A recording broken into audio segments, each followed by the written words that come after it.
Browner na he will stick to the rule of law at magiging neutral.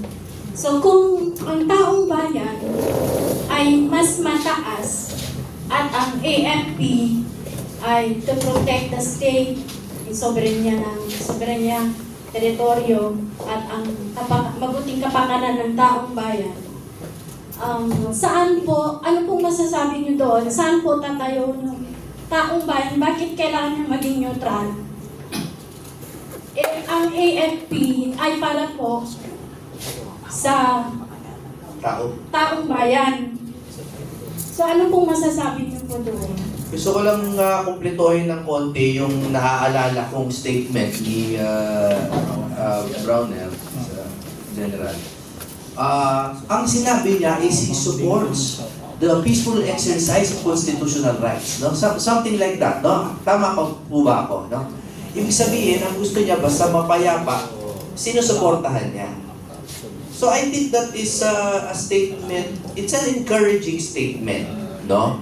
Ibig sabihin, pwede naman niyang sinabi sana na kahit anong gawin niyo dyan, haharangan namin kayo. Pwede niyang sinabi yan, no? Hindi naman niya yun sinabi.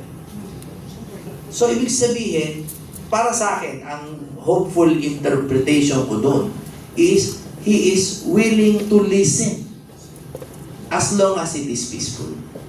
Tama po? Kaya kami po, yun ang gusto namin ipakita that this is a peaceful rally.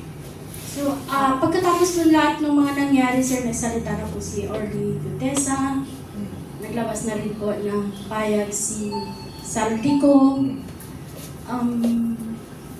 Pwede po bang liwanagan niyo po kami? Dahil po, pagkatapos ng lahat-lahat ng mga madramang korupsyon, hindi po ba pwedeng ang AFP ay kumampi naman sa taong bayan at hindi sa mga tiwaling pinuno? Sagutin ko po yan, ma'am, kasi may personal experience ako with them. Always remember po, ang kapulisan, ang kasandaluhan, or men in uniform ay hindi ho papanig sa mga gagawa ng kaguluhan. So kaya ang panawagan po nila ay magkaroon po tayo ng pagtitipon-tipon na mapayapa at may pagkakaisa. Kasi totoo po yun, nasa constitution po ng ating bansa yan, na ang kanilang tungkulin ay pangalagaan ng ating bayan at sambayan ng Pilipino. Kaya nga po, kailangan po natin lumabas, ipakita po natin na tayo po ay hindi na natin gusto ang nangyayari sa ating bansa. At huwag niyo hong mamasamain, tatandaan niyo ang naniniraw sa kasundaluhan or alam mo yun, nagdi-derail. Ano yung nagdi-derail? Mahirap yan, walang ano yan. Anyway, basta sa naninira na lang, no? Sa, or nagda-down sa integridad ng English din. ay, nagbababa sa okay, naghihilang pababa sa integridad ng mga military. Okay, men in uniform. Ano po? Kasundaluhan. Okay, perfect. Sorry. Sa kasundaluhan po, ang karamihan, tandaan niyo po, ang ugali ng CPP, NDF at saka NPA ay mag-divide and conquer. Ang style po nila is kunwari concern. Then, brainwash. Then, alam niyo po, then sisiraan nila ang ating kasundaluhan. Because hindi po pwedeng mag-call ng kaguluhan ang kasundaluhan. Hindi po sila pwedeng magtawag na lumabas tayo, awayin natin ang gobyerno and everything. No. But, always remember, maniwala po kayo, alam ng Diyos, nakikita ng Panginoon lahat ng nangyayari sa ating bansa. At siya na ho ang naglalabas ng katotohanan. Hindi ho natin hiningi, kusang lumalabas. Ultimo yung may mga kasalanan, nahihiya dahil ang Panginoon na ang naniningil. Hayaan niyo po, when ang Pilipino ay lumabas at humingi ng tulong sa ating kasundaluhan, makikinig po sila. Sigurado po ako doon. Nakita ko yan nung pandemic, nakasama ko sila. Kaya yung mga yan, nag-iingat lang po sila. Kasi ang mga makakaliwa, ang gagawin nila, manggulo. Manggulo, tandaan niyo yan. To destabilize talaga kung anong mapayapang panawagan natin. Maraming papasok, maninira, even us, sisiraan kami. Sasabihan na wala kaming kredibilidad, mga sinungaling, nanunulisit. Never. Okay? So, wag ho kayong manindigan po tayo para sa bayan. Huwag na ho natin isipin yan. Ang focus ho natin ganun, ang Diyos at ang pananaw at paninindigan natin na mapabuti ang ating bansa at sambayan ng Pilipino. Maraming salamat po. Dagdag ko lang po for clarification. It doesn't mean to say, hindi ibig sabihin, no, na ang AFP naglabas sila ng statement. And basically, very clear naman ang statement nila na susuportahan nila.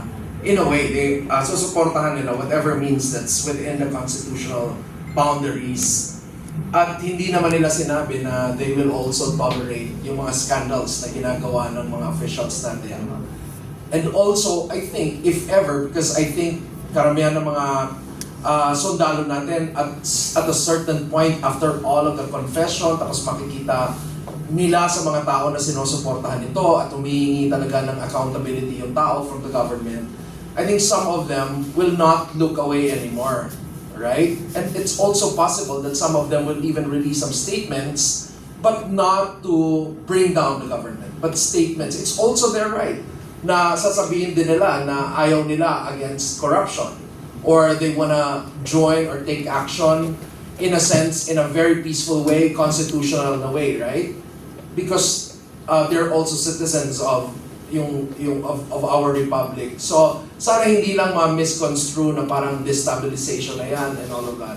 And I'd also like to clarify na parang kung kasi may lumalabas na yun nga destabilization nga raw galing sa mga DDS, right? But I think very clear naman yung statement at yung positioning ng DDS kasi we have the advantage in a sense kung political lang titingnan natin, di ba? Kasi meron tayong constitutional succession, which means that, you know, pag mag-resign or bababa si BBM, eventually our constitution permits na yung vice president ang susunod.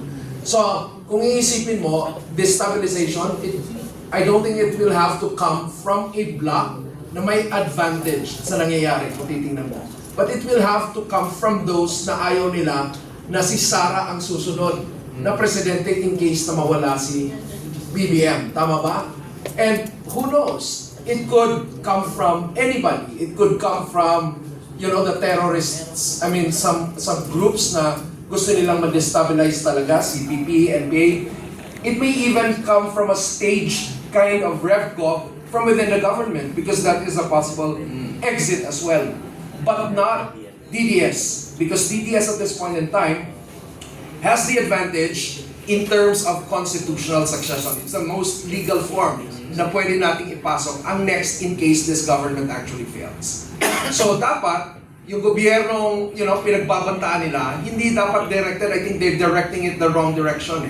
I mean, sinasabi nila to the wrong direction, to the wrong people. But they have to start looking at, you know, sino ba yung walang advantage dito pero meron din silang political agenda. Kasi doon talaga magagaling yun. Sige, i-ano ko lang, no? Kasi ang DDS has always been, matagal na tayong nagrarally. Oo, di ba? And all the rallies of the DDS has always been peaceful. And laging nauuna yung pagtawag sa Panginoon sa lahat ng rally natin because yun din ang habili ni Tatay Digong. Ayaw niyang may lumanak na dugo sa pakikipaglaban natin. In fact, he said, PDP Laban is going to be the fiscalizer. Ibig sabihin, tayo yung magpupuna sa panahon na merong pagkakamali. At ngayon ay sobra-sobra na ang pagkakamali na kailangang punahin.